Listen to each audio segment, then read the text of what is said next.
Hi guys, on today's video we are going to be learning some tips and tricks when it comes to sitting for the Ielts exam.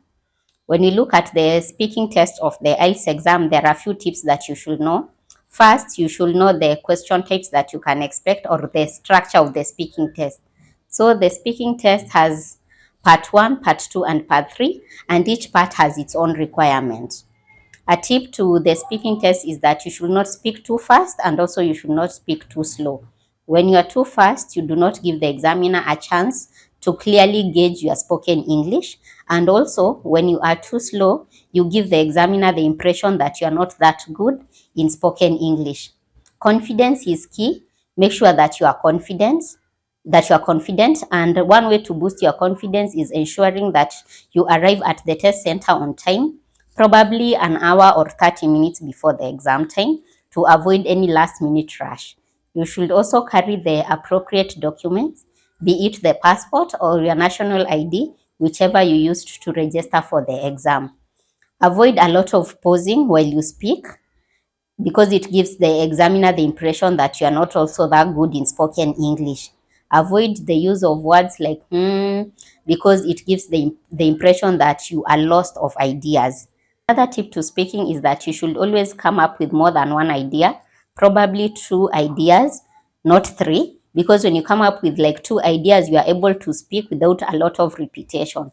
But when you come up with more than 2 ideas, there is the risk of getting confused in midway of speaking. So yes, those are some useful tips when it comes to speaking. When it comes to writing, we have the writing task 1 and the writing task 2. Depending on whether you are sitting for the academic or the Ielts general, you should know the essay structure of all the essays you can expect in the writing exam. So after understanding the essay structure, make sure that you write the essay that you find during the exam using the correct essay structure. You should also adhere to the word count. For the writing task 1, you must write an essay that is 150 words. Now, it can be more, but don't extend to more than 170. For writing task 2, you should ensure that your essay is 250 words. If it goes beyond that, it should not exceed 270 words, because the more you write, the higher the chances of mistakes. Another thing about the writing task is that you should plan your work. Planning is so important, and make sure when you plan using the correct essay structure. Come up with ideas in the planning phase so that when you start writing, you do not pause in between. Another useful trick when it comes to writing is ensuring that you do not write for the whole 60 minutes.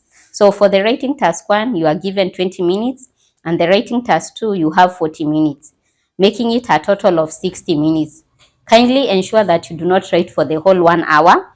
Write for about 50 minutes so that you have 10 minutes left to go through your work and make any corrections.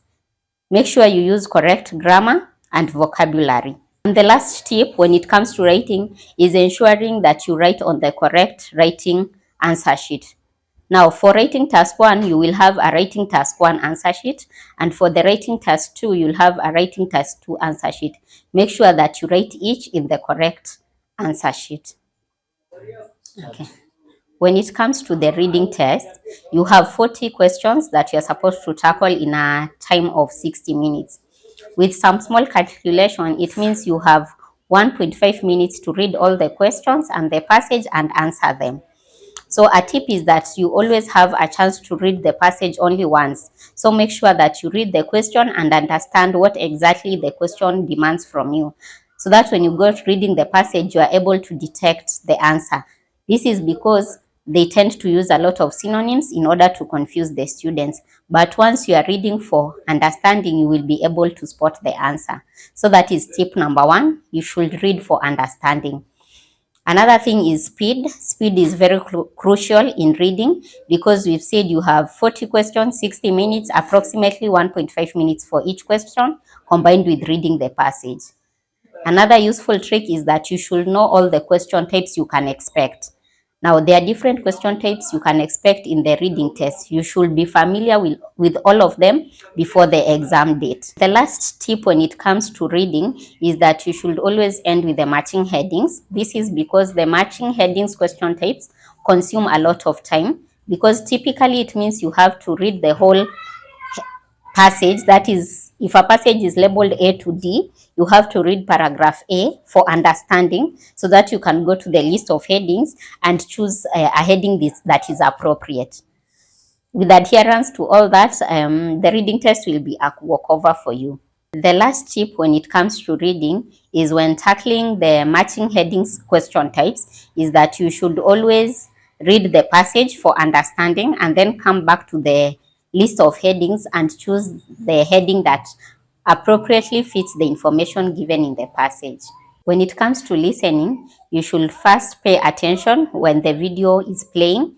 You should have a relaxed mind, because a relaxed mind will also enable you to pay attention. Make sure that in case a question in the video passes you and you've not had the answer correctly, just let it go, because there is nothing much that you can do. And the last tip in listening is that you should make sure that you are keen while transferring your answers from the listening question paper to the listening answer sheet, because any mistake in transferring will cost you. Thank you.